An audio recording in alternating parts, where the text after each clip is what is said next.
हाँ, मैं उमेश बिसेन रायपुर छत्तीसगढ़ से। मैं बात करूँगा नगरी की पंडर पानी जो है क्षेत्र है जहाँ सिंगी ऋषि गौशाला है, वहाँ की बात करूँगा। अभी मैं लगातार प्रवास में नगरी क्षेत्र में था।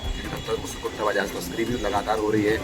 गौ सेवा के नेतृत्व में तस्करी हो रही है, गौ सेवा के अध्यक्ष नेतृत्व में तस्करी हो रही है। गौ सेवा आयोग के पंजीकृत गौशाला जो है सिंगी ऋषि की जो गौशाला है, उस गौशाला में लगातार कई दिनों से गौवंश प्रति 10-5 मैंने मैं प्रैक्टिकली उस गौशाला के अंदर गया, पूरे गौवंश के पेट चपचपा गए।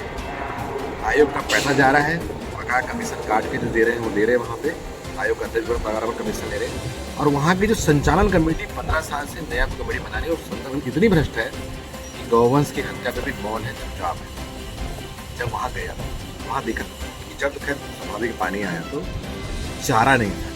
एक ट्रक कुट्टी कहीं से आनंद फनाने में आया था, जिसको लोग खिलाने का प्रयास कर रहे थे। जो गौवंश खिलाने का कोटना था वो बहुत हाइट ऊंचा था, छोटे गौवंश थे, वो खा नहीं पा रहे। जब मैंने स्थानीय लोगों से बात किया तो 15 साल से कमेटी का चयन नहीं हुआ है और लंबे समय से जो वहाँ पे गौवंश तस्करी पकड़ते हैं, उन्होंने ये बताया मुझे, हमें लगभग 3000 गौवंश इस गौशाला को हमने तस्करी का पकड़ के दिए हैं।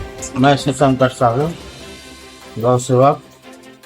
यहाँ पर्णिपाली सिंगी ऋषि गौशाला में बहुत सारी तकलीफें हैं, है ना।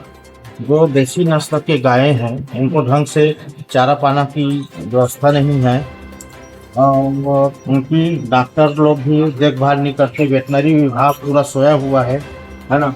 गौवंश को कहीं पर बुखार है, पूरा छपका है, कहीं पर कोई बीमारी नहीं, कोई देख रेख नहीं कर रहा है। ना ही समिति के लोग यहाँ आते हैं, सब पद ले करके रायपुर में बैठे हुए हैं। जो आयोग अपने आप को गौ रक्षण के बारे में बात करती है, ये बड़ा दुर्भाग्य की बात है कि आज ये पंडरीपाली गौशाला जो है मतलब कुछ पैसों के लिए जूझ रहा है। और आयोग बोलता है कि हम हर 3 महीने में पैसा भेजते हैं करके। अगर वो हर 3 महीने में पैसा भेजता है तो ये गौशाला का स्थिति ऐसा नहीं होता। आप देख सकते हो कि ये गौशाला में जो गैया यहाँ पे पड़ा हुआ है, आप देख सकते हो ना, इसका चारा का व्यवस्था है, ना पानी का व्यवस्था है, सब सोए हुए हैं। और कहीं ना कहीं मेरे को ऐसा लगता है इसमें मिली भगत गौ सेवा आयोग के जो अध्यक्ष है उनका भी है। तो मैं वही बोलूँगा, सरकार से भी निवेदन करूँगा कि कम से कम आने वाले समय में जो इतना 15 वर्षों से जो गौशाला का जो स्थिति खराब है, उस गौशाला की स्थिति को सही माध्यम से कम गौशाला की स्थिति को ठीक करे। और आज वहाँ पे 300 हैं। आप आकलन कर लीजिए कि किस प्रकार का भ्रष्टाचार सिंगी ऋषि गौशाला में हो रहा है और कैसे पूर्व में जो कांग्रेस सरकार है तब भी वो स्थिति थी। रामचंद्र दास भ्रष्ट व्यक्ति थे, उसके पहले फेरी पटेल जी थे जिन्होंने तस्करों के लाइसेंस की अनुमति दी थी। उससे लेके उसके पहले भी जो थे, मतलब आज तक आयोग को ऐसा कोई नेतृत्व नहीं मिला है जो बहुत दबंग हो, दमदार हो और गौवंश गौ रक्षा के लिए बहुत दृढ़ता से काट सके। वर्तमान की परिस्थिति वैसी है। अभी की परिस्थिति में जो अध्यक्ष हैं वो, मैं फिर से बोलूँगा, उद्घाटन और माला से उभर नहीं पा रहे। आसपास दारूखोरों की, चाटुकारों की अच्छी फौज बना के रख ली है। ये उन्हीं की वाहवाही में खुश है। वास्तविकता में काम करने के लिए आपको सीमा क्षेत्र में आना पड़ेगा। तस्करी जल्द से जाए और गारंटी बोल रहा हूँ, गौशालाओं से तस्करी हो रही है, गौठानों से तस्करी हो रही है। पर आयोग के अध्यक्ष को एसी रूम और एसी गाड़ी से, वो कौन सी गाड़ी, जो खुद के लगाए हुए गाड़ी से निकलने से कुछ नहीं। गौवंश की दुर्दशा सिंगी ऋषि गौशाला की बहुत देनी थी। वहाँ बच्चे, छोटे बच्चे चल फिर नहीं पा रहे थे।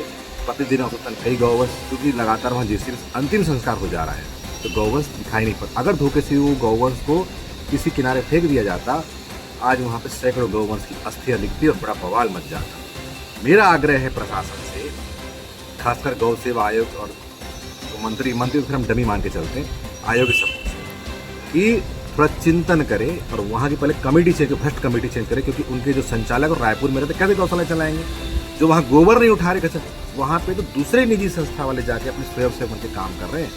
वहाँ के मजदूर बोलते हैं हमको, अध्यक्ष जो बोलेगा हमको, मतलब इतना गजब का भ्रष्टाचार है।